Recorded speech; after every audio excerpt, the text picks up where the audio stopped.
Well, I thought you did the wine and Paul did the food. Yeah, we wish. I did the tunes. And she did the tunes. 275 quid a head. Yeah. I just by that alone, we're just gonna move on because I can see that I happened to give our friends on Facebook, so I seen it today when I was on my lunch. But like that really triggered a reaction of you today, Paul. It did. It just again, it's the politicians, which local politicians this time, which extorting spending again of our budget. You know, last year the city hall had to plug a budget deficit of 1.2 million. Their answer to that was put up the rates on everybody that has premises like O'Donovan's, myself, and the coffee shop. But yet they can turn around and spend over 275,000 in Prince Charles, and like there was, I don't know if you saw the list, there was 6,500 spent on polishing doorknobs. I'm sorry, but that's a bit ridiculous. There were probably a few rusty doorknobs. Well, there was another 11,500 spent on deep cleaning offices. Like, did they not have cleaners, or did they not clean all the time? Do you not think some positive will come from it? Like the English market would have seen an increase in trade now because people have seen both the Queen there, they've seen Charles and Camilla come there. Yeah. So surely some good will come to the city. I saw it in the city centre myself when I was in the Thomond Bar originally, when the Queen did visit Cork City. After there was a huge influx of tourism into Cork City, Extreme Ireland, Paddy Wagon, they all started bringing day tours into the Cork City Centre, particularly into the English market. So she did big time. I don't think Charles would have much of an impact on Cork that the Queen had, but she definitely did put Cork on the map for tourism. Definitely. And tell me, Paul, the mastermind behind Three Little Piggies. Oh yes. If someone's in the city and they really want to get the Three Little Piggy experience, how do they get there?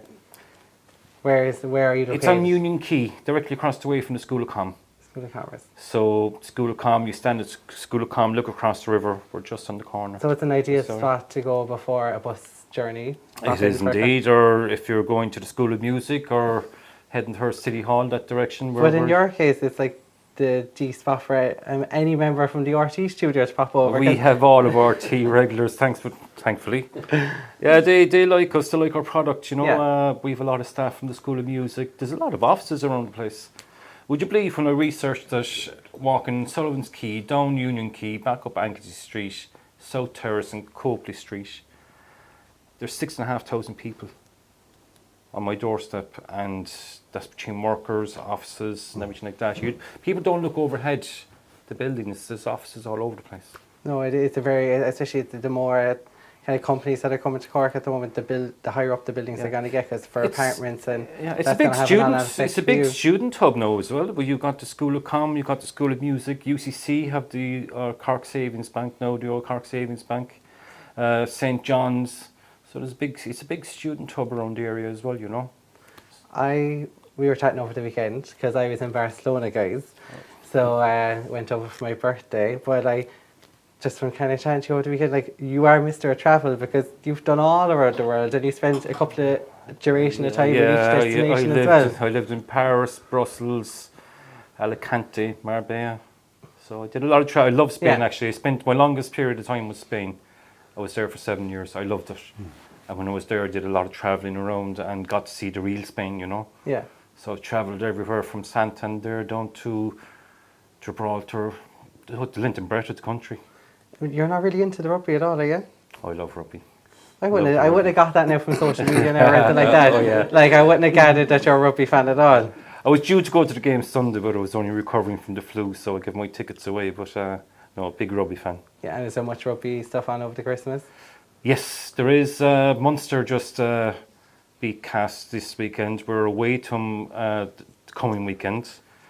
You'll have the Pro 14 will be on again. We'll be meeting Leinster, I think maybe on Stevens' Day. So there's lots happening. Very good. Lots happening.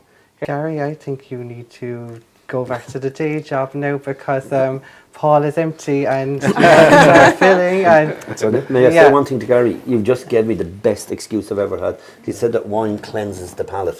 And it was me using Listerine. That's gone out. I'm never, ever going to use that. It's going to be wine from now on. Poor Paul is looking at the glass thinking, will you ever top up? Poor Paul's first drink since last May. Really? Yeah, I just kind of got into habit when in the cafe and that. I was in the bar trade for years and the restaurant trade and the cafe. I suppose just concentration on business and just kind of grew out of it really. But I'm enjoying this. You're enjoying It's it? a beautiful red wine. Yeah.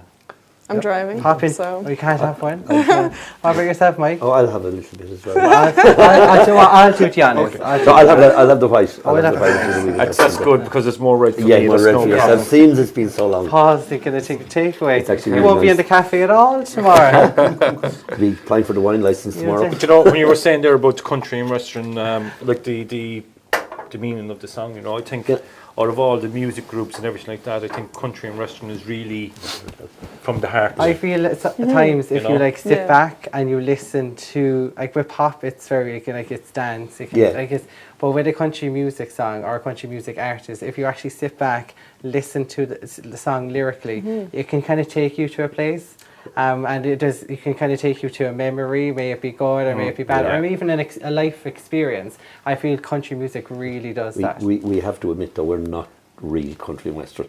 We're country rock, and that's Country rock, That's yeah. what we are. I mean, very different. Now we do have a couple of songs that are we've covered Brandy Clark's "Since You Gone to Heaven," which is the perfect song to describe that genre of country music. But Sina would be very much more. She's on a mission too. Put rock into Irish country music. Well, like see that you've done music for so long now, and like I'm looking at you and probably what 21, 22. So like, You're a friend for life.